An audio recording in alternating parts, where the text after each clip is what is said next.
Jerusalem Asia the dầu ti thom vang an thei ti ka chun Nehemia le Ezra chu lung qua yin an ta Pathian le na thaza an cham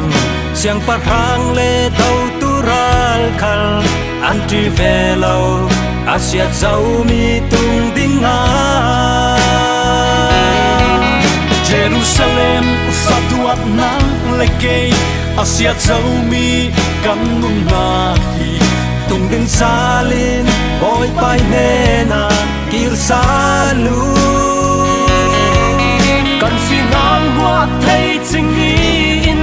nong lo tu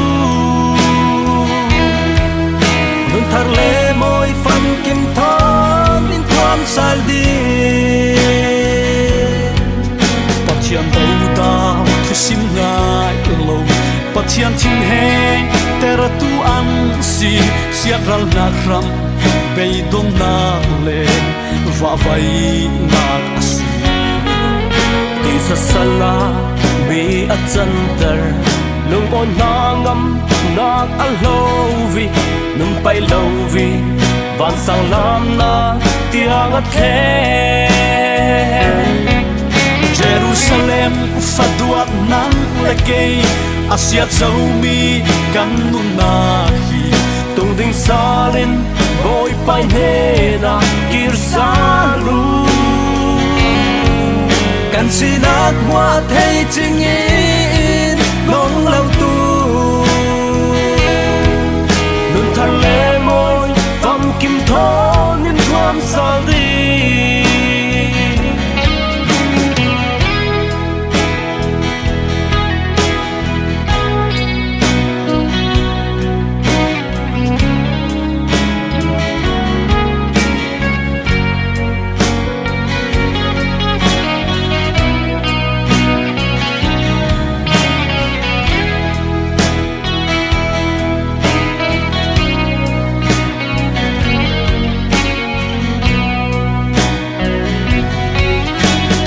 sila din salusi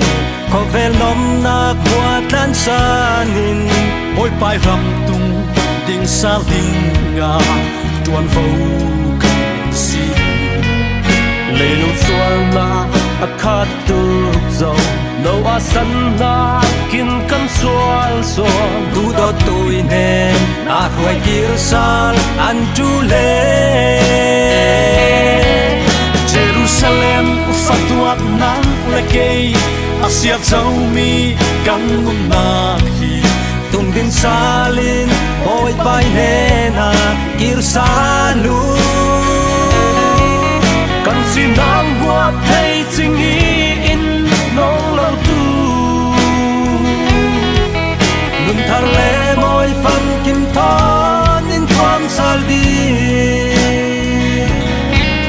Jerusalem fatuat nang leke Asia zau mi kan nun na hi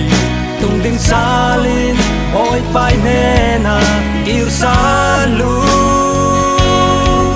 kan sinang wa thei ching in